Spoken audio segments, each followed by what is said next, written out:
Now we want to make sure that you guys know that these are new introductions. They'll be available to everybody else in the world next year, but this year we are lucky enough to be able to trial these in our garden.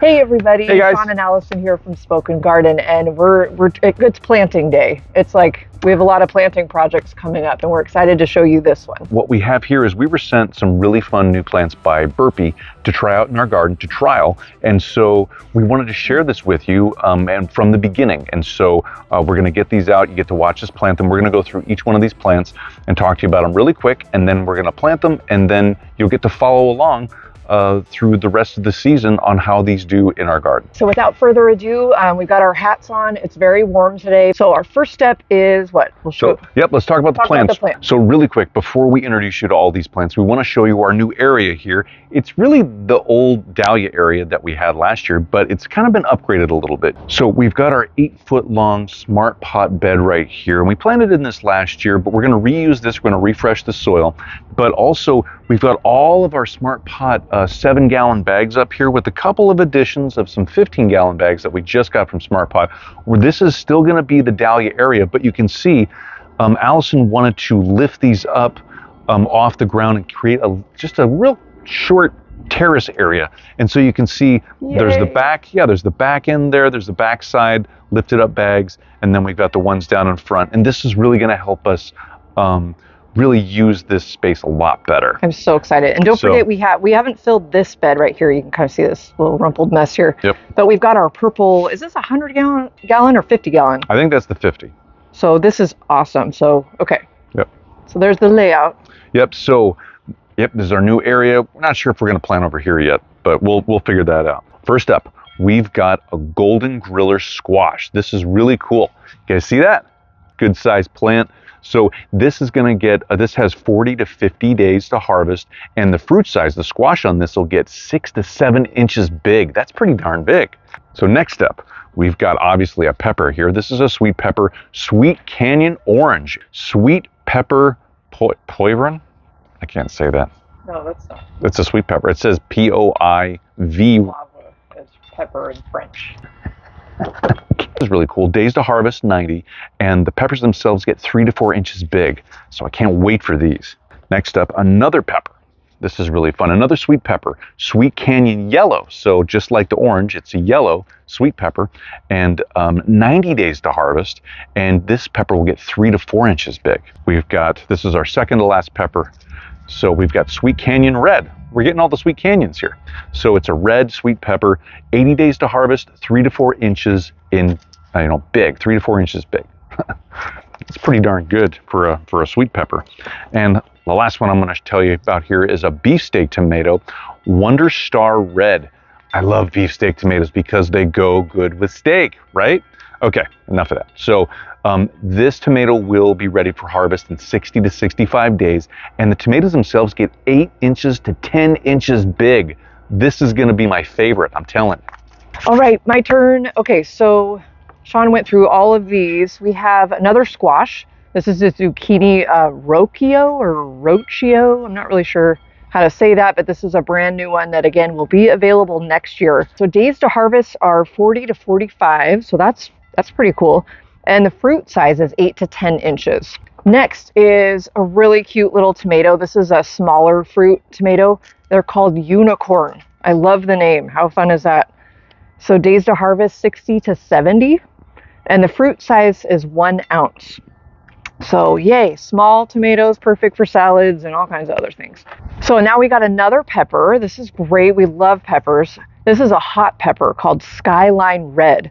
So let's see what we have here. Days to harvest 90 to 100. Okay, so a little over 3 months.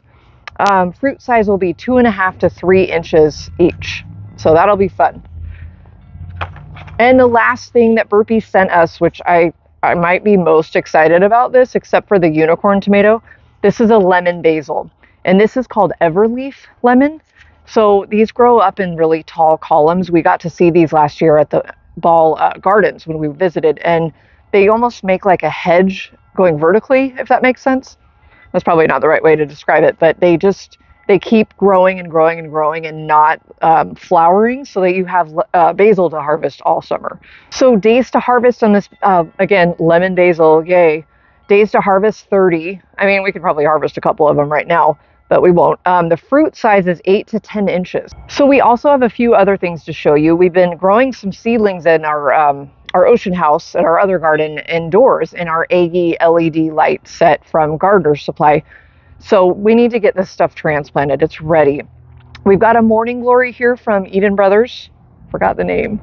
Okay. Oh, Scarlett O'Hara. Scarlett O'Hara. Scarlett O'Hara. Okay, and we have some more seedlings over here that we've been growing at at home indoors. Let me get out of the shot there. This isn't even half of them, you guys, but these are doing really well. I mean, okay, so first of all, marigolds.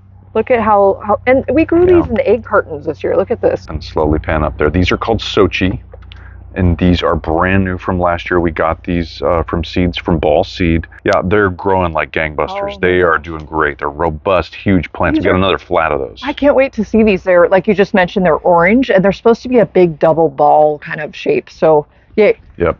So that's, and we'll the put other a few of those around. We got here. Now we have zinnias kind of growing everywhere, and you guys note to next year's growing notes. Don't use these with these. Yeah, and the reason is because the cells are not deep enough Bad idea. to actually hold. Yeah, see, you can't stick it in very far, and so they come out real easy in just a little breeze or just bumping into it. So that's why. What bums me out a little bit is all the zinnia, we had them all labeled and they all blew around and went crazy. So, you know what? It's going to be a big surprise this year, but we don't care because we love zinnias, right? Okay. So next up, we've got just a couple nasturtiums left from this little pot that we haven't planted yet. We've already dispersed a couple around the yard. So we'll add those in, and that'll be great. Yeah, There'll be a nice aphid suck. Yeah, if there's any aphids. So okay, let's get to planting. All right. First, we need to move these, and we're gonna plant our oyas. Yep, we're gonna place these in these garden beds here. These are great for keeping all your plants watered consistently, more consistently than if you just didn't have these in the garden bed and just watered overhead onto the soil. These help, the water just literally just gets sucked out of here from the soil and goes out to the plant roots, and the plant roots eventually just start growing around this to continually suck that water out. And all you got to do is just pop this little top off, keep filling it with water. So how many you think? Last year we put two of these oyas, these clay pots, in this 8-foot bed from Smart Pots, and that seemed to be fine. Yep, right? I think that'll work. So okay. I think we put one here and then one down there last year. I think that'll work again. Kind of offset a little bit. Yep, and we've got this other bed. I don't know if you guys can see it. We've got another bed over here. We're going to plant this in this one, and then we'll plant over there too. I'm excited to try that in that round bed this year. That's going to be fun. Yep. So let's get these in. Okay.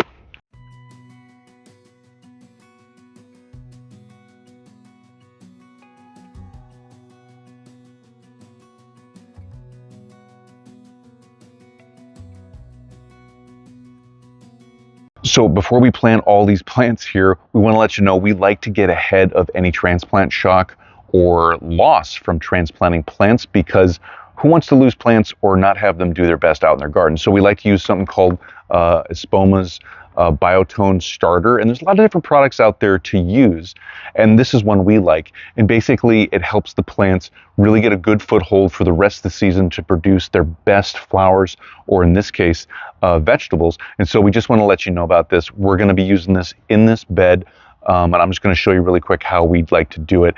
There's a lot of calculation that can go into this for broadcasting it in here. We've already done the calculations.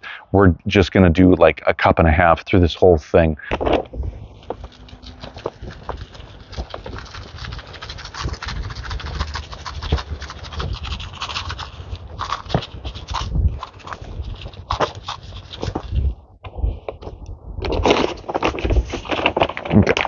So I want to mention to you that after we broadcast this material, this product over the soil, we got to work it into the 4 to 6 inches of the soil profile, because after the plants are planted, we'll water them in, and that'll activate this product to really give these plants that boost and help with that transplant shock or loss, to minimize that.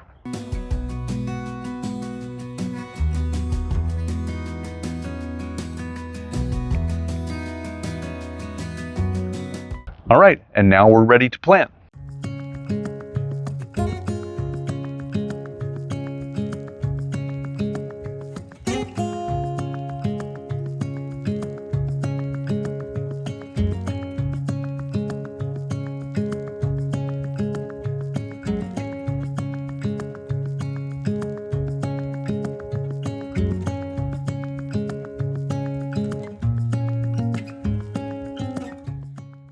All right, so we got everything planted. We wanted to show you spacing wise, things are a little tight. So we've got 2 squashes right here. What else do we have, honey? We have a tomato. This is the unicorn red right there. Yep, we've got a couple marigolds right there, zinnia, another tomato right here, zinnias. Oh, we've got our nasturtium right there. We don't know which one, but we'll find out. That's okay. Be a surprise. We've got one of the bell peppers, sweet bell peppers there. Another one, this is just bell pepper country up here now. Zinnias and marigolds. Yep, And so now the marigolds will keep different pests away, and so will the nasturtiums. The nasturtiums will be like an aphid sink. They'll attract all the aphids and keep them off the rest of the plants. So it's great to plant those interspersed in these plantings. I love that. It's like a trap crop, right? It is. It is. Oh, and here's our other one. And the only thing different in here would be we put a basil here. Yep, there's that basil that BURPEE sent us. So excited about that.